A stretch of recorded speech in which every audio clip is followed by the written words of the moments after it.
these updates. We've been kept it really quiet, like you said, getting everything ready for the 23rd launch of PlayStation and this DLC. So obviously you're launching the DLC 2 with the PlayStation. That's not a coincidence. Um, Daeron had mentioned that we were going to get news at the end of August. Whatever happened, I'm assuming there was some delays or whatever. But um, the PlayStation news caught me a little bit off guard. I wasn't expecting that because, I mean, Microsoft, Xbox, they own the IP and stuff like that. So that sort of caught me off guards. But can you speak on the, like, from your guys' perspective, how much bigger of an audience is the PlayStation 4 and 5 comparatively? Like, are you guys expecting? I don't, you know, I don't know. I'm just really happy that we get to put it on the PlayStation. To be honest, like with all the effort we put into crossplay, the DLC sharing, and then the additional content in the DLCs and all the improvements and stuff that are working on it. I really don't know what the expectation is. I think the Gotcha. expectation is just that we're getting to, make the game available to as many people as possible, um, and cross-platform. So like, if you play on PC but you've got a friend who only plays PlayStation, you can now co-op with that friend, right? So I think that's pretty cool. Yeah, that's cool. I asked about this. I didn't know you. I don't know if I've seen anything official, and I don't know if you know the answer to this. Is there ever going to be mods for the console versions, or is that something that's just who knows? Or I don't know. I think that it's probably would be difficult. Like we did release the official mod of the infantry.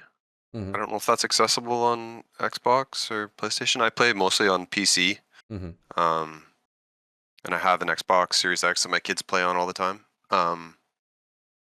But I can't. I haven't done too much like checking the Xbox version, so I don't know about mods in the future. I really don't.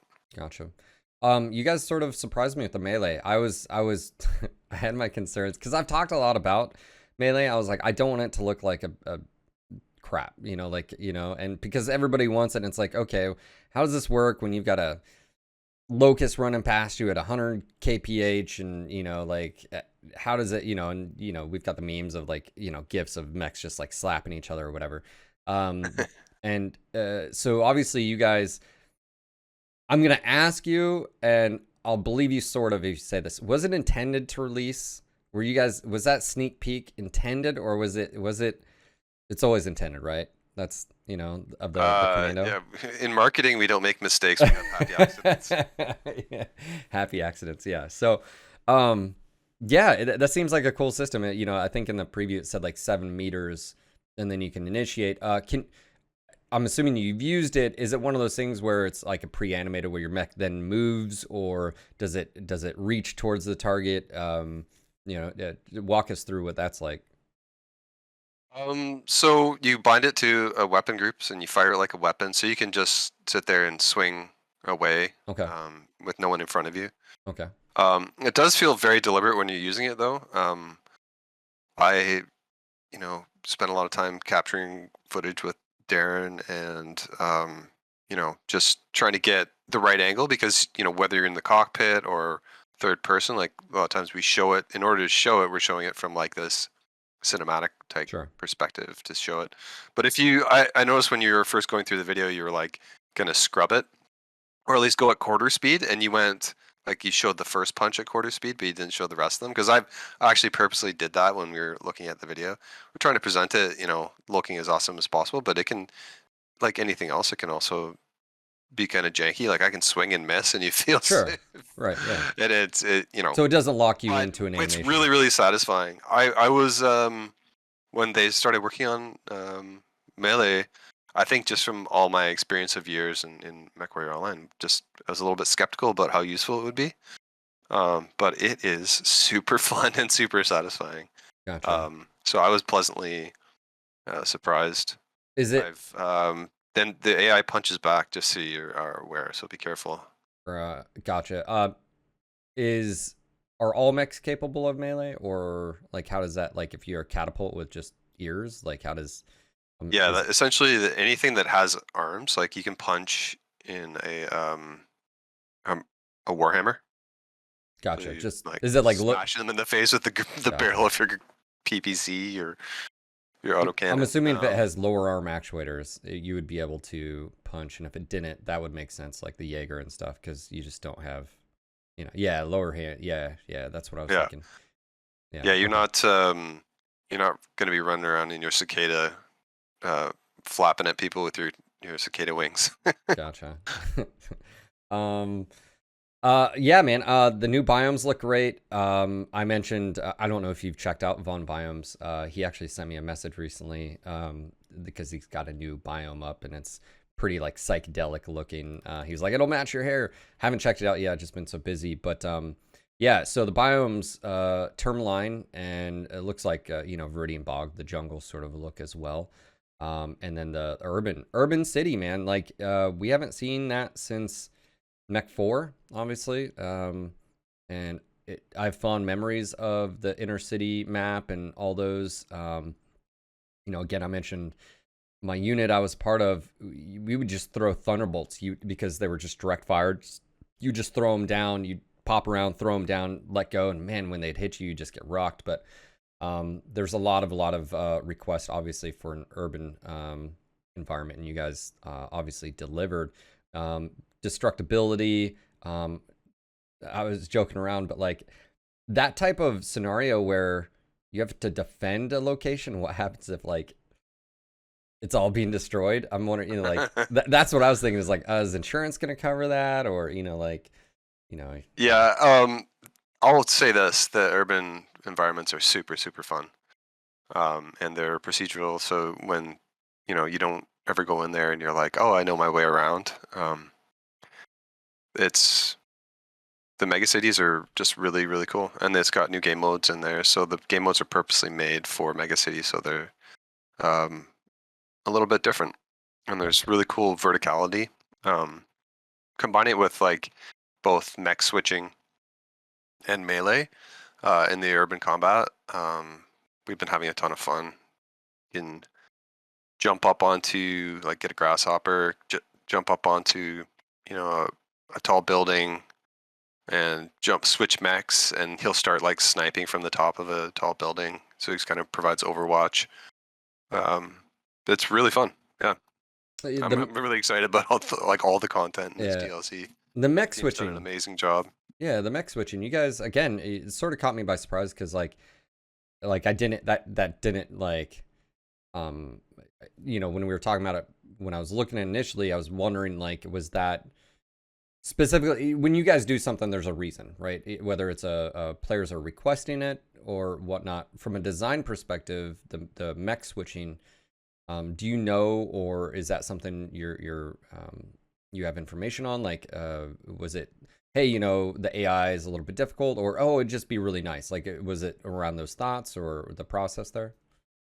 I don't know actually. I They just had it on the list of features that they wanted to add to the game, and I think it adds makes it a lot more dynamic. Like when you're in a mission playing single player and you want your AI to do something, you can now switch to that mech and do it yourself. But like it also makes it so you're, say you lose your weapons, the mission's not over for you. Like you can just switch mechs and try and finish the mission now.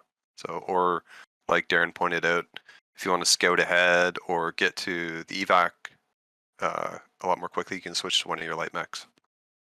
So it changes the way you play the game. I think a lot of people, because of melee and because of mech switching, there's going to be a lot of people starting new careers from scratch. Sure. I mean, after they probably go through and experience all the new Legend of the Kestrel Lancers Yeah. content. I can see people being like, "Oh, I want to replay the whole game," because it changes how you play the whole game. Yeah. Now, with Heroes of the Inner, like, are you going to be able to play it right off the bat, or is it where you're going to have Yep. to build up a certain reputation before you get to it? Um, you can enter the content both ways. So you can have a fresh starting point, um, or you can find the content at a certain rep level in the inner sphere Okay. if you're currently in a career. Right, because So you can. this won't be career. This is campaign mode, but also career mode. Is that what you're saying? As far Um, as Yeah, let me not make a mistake here. So from what I understand, because I know it's like when we did Heroes, you could have the campaign mode. Career is the original kind Mhm. of game, and then campaign. So I think it accesses more like campaign Okay. when you're getting like when you're starting from just like I'm going to play Legends, and you get like 8 mechs to start with. There's a bit of a prologue, um, some time to build up your forces, and then you kick into the full campaign. And so you can do it that way, but you can also just be playing in your, I think your career and access it that way because it happens on a certain timeline Okay. and Yeah. becomes available to you. Sure, So gentlemen. it's both. Hello, Oh, look sir. who's here! Yeah, no. Look who's here. Yeah, How's it's it Oh, going? and another thing, Phil, that you mentioned earlier when you were talking about the All Out War 7 quest lines, that Mhm. is more content like the traditional quest lines, like you were saying. Okay. Yeah, It's yeah. separate from the campaign. Yeah, they Real pop quick up. to Yeah. answer, Chad is asking about mech switching in co-op. And so basically, if you're playing co-op with somebody, if there's an available mech, you can switch into it if it's an AI controlled mech. Yeah, man. Daeron, how are you? Doing great. I'm glad we were able to finally announce. Yeah. Yeah. Been quiet Obviously, about everything for so well, long. yeah, I mean, that's like NDAs are a thing. But you mentioned end of August, and then nothing happened at the end of August, and it was like, and then the PlayStation stuff hit, and I was like, oh, is that what we're is that what was happening? I wasn't expecting the PlayStation. I was expecting this DLC 2 something to be announced. So yeah, Yeah, but schedules are somewhat fluid sometimes. And, with marketing, we are always trying to pick the right moments to release stuff and so forth. But yeah, I've been super excited for this announcement and the features video that we worked on, pretty fun. So yeah, I'm very excited about this expansion. So we again happy surprised to see this is coming out in a week. Yeah, very short timeline as far as turnaround. $20 I guess is the price point that has been confirmed. And then it is on wish list on Steam. You can do that or EGS as well.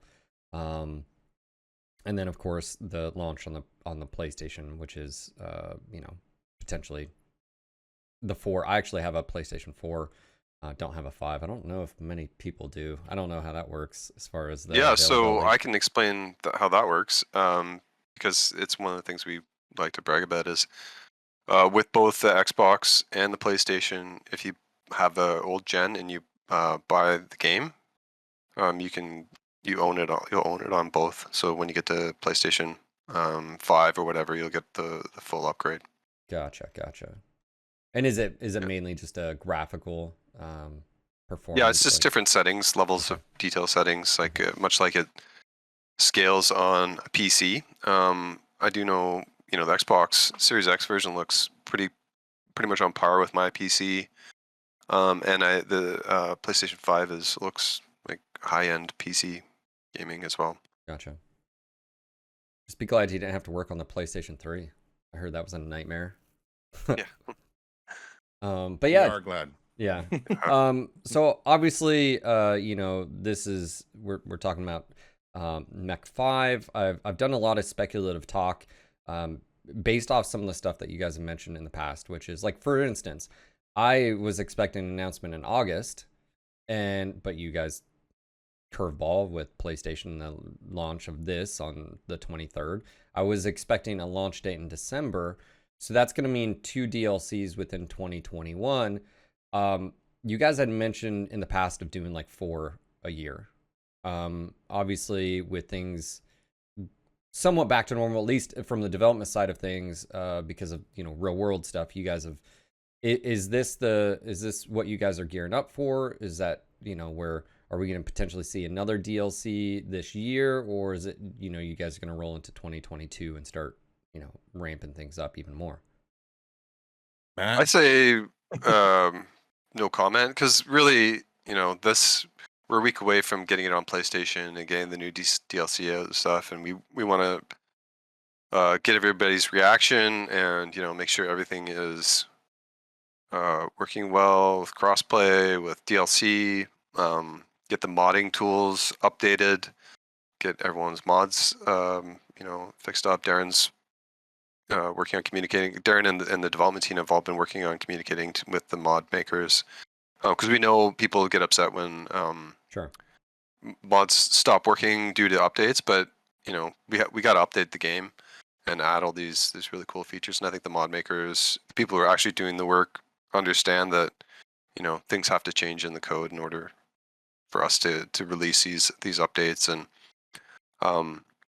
certainly appreciate all the hard work they put into it. So we have that channel where we do kind of give them a heads up, and we have someone on the development team testing what mods are still working, what mods aren't, and letting the mod makers know and stuff like that. So I think that our goal is to make this launch as big as possible. I really like the fact that the DLC is coming out and the PlayStation version are coming out at the same time, because if your friend who picks up the PlayStation version and you've been playing this for a long time, you can get the DLC. Maybe they just get the base game on PlayStation. You can kind of host some games for them and let them know what the DLC is about, teach them how to go through their career and stuff. So great time to be getting into the series on a PlayStation, because everybody who was playing it on already for a couple of years on PC and Xbox has a reason to come back and play this new content with them.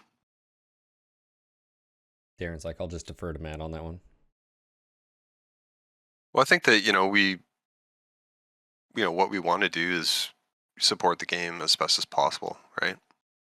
Oh, sure. The missions that you guys with this include, like one of the things I noticed on the quest last time, Here's the Inner Sphere, because they were quest. Is this more of a, it talks about linear campaign, it says 14 new campaign missions. So I'm assuming like it's not like you're just doing like, domination or assassination. You're actually doing it's all scripted and everything, authored right? missions. Yeah. Okay, so Yep. just to clarify that, so like it's not like the first two missions are this and then it rolls in. Okay. No, it is a linear campaign. Okay. And you guys have played it, obviously no spoilers. How has that I don't felt? want to spoil anything. I don't. Yeah, but how's it talking about the campaign? Well, I mean, yeah, obviously. I don't want to talk about it. I'll talk about Mega City because it's like kind of a piece of it, but campaign, it's like I don't want to spoil anything for anyone. What I'll say about the campaign is that I loved Mech 4, played the shit out of Mech 4 for decades, and I love linear campaigns, so I'm very excited about this DLC. Understood. The biomes, again, we're checking out some of the images here. There's new quest lines. It's interesting that, again, the mention of there's new mission types as well. So, and again, it sort of it popped up here where on the Mega City you have different missions, new mission. Yeah, you're talking about game modes. Yeah. Those are basically variants of our game modes that are custom made for Mega City, and also something that we can go further with in the future potentially. So yeah, they're not like yeah, figure out a way to. It says Scorched Earth, Objective Raid, Target Kill, Guard Duty, and Battlefield. So what I'm gonna be intrigued about is like if with modders, can they combine where it's like half desert and then half city and stuff, like when they start playing around with stuff, like seeing what they come up with. But it's funny enough, this looks a lot like Las Vegas. this looks a lot like Mech Mercenaries when in this shot here of the combat going on, which is so funny. But yeah, I mean, like I said, I think a lot of people were and are excited for larger scale urban combat. And this is every single time they play it, it'll be slightly different unless it has to do with the campaign, right? So if they're just rolling around doing a mission and it's a city mission, it's going to be different. You're not going to memorize the method to clear it. I love, speaking of the urban combat in Mech 4, you remember what that looked like, right? It was just, I mean, it Yeah. was an okay sized city, and it was rather dull and no destructibility. Dude, I love this is my absolute favorite place to fight now. It's in the city. It just is. It's just different, you know. There's so much cover that you can get to and access quickly, and you can go behind a bunch of buildings to you know, flank your enemy and so forth. It's just fun. It's just and with the up close battles and the brawling that you can do now, literally, um, with the melee. I had the best time recording the footage we did. Well, Yeah, awesome. I was gonna say too, like you were mentioning the desert biome with cities, like the way they did the mega city biome has an effect on the cities you see in regular biomes as well now. So they have some of that technology. They're not as obviously as you know as large as the Mega. mega cities, but um, those changes did affect all procedural city generation in the regular biomes as well. Okay. Yeah. The garrisons, if you will. Yeah, Yeah, that's exactly. what. Yeah, yeah, Yeah, yeah. there's now much more city garrisons, and they're structured differently. So yeah, it's really cool because all this stuff adds to the game overall and populates it. So when you're playing the game with just like a regular career or whatever, you'll get cities, mega city missions. You'll get cities in Tourmaline Desert, and then all the all those things get mixed in with all of the other procedural content that existed already in the game. Dude, I Right. think I'm most excited about the mech switching. Like, because just playing, you know, I've played the campaign now, I don't know, 3 times, all the way from beginning to end. And there's been so many times where I would have wanted to switch a mech and could have finished a mission where that time I wasn't able to finish the mission, you know? Um, so I'm super excited about that feature. So my Yeah, it's last. just nice to switch into one of your AI teammates. You're like, oh, he's barely taking a beating, and I've been face tanking all Yeah. these mechs here, so you can switch over. Well, to help you, funny enough, it's actually going to help you level your character, your mech warriors up as well, Oh yeah, because because now you'll you be can. able to perform better with them. Yep, yep, yep. So Yep. that's another bonus. I did have one question about this atlas with whatever it is on its arm. Who do we need to talk to? Come on, these things are getting ridiculous. I'm just saying. That's actually the box art for the DLC one Heroes of the I Sphere. So know, it's been I around for a while. know. It's so we've have these awesome partners in Petrol Advertising, and they did all this really cool key art for us. And definitely, some of it we were like, oh, that's that's not that you can't do that in game. Um, and so they did, that picture right there. They did that really awesome detailed atlas standing there, and they created a bunch of content like key art for us. And They, initially we were just looking for a viz dev kind of stuff for the box art and key art and all that stuff. And so they went wild. They went ham, and we ended up using some of the stuff. We understand that if for the purists out there, that it's like that would never be there. But they just basically took the one off the side torso and slapped it on his arm Yeah, and put him in an epic pose. And yeah, it's just a guy who doesn't know the universe trying to make it look as cool as possible. yeah. I know. And I just well, gotta get. really, also, we as Piranha have represented the game artistically a certain way for a long time, right? So, like, it was obvious the what we put together over the years, the box art and so forth, and so they just kind of came with a different approach, and it was fun. I had a good time, even despite the lore issues and I'm just going to call it salvage. He picked that up off the battlefield, strapped it to his arm, whatever. Is that what it was? Um, but it was fun working with people that were coming at it from a different perspective and a different style, and I've really enjoyed working with them.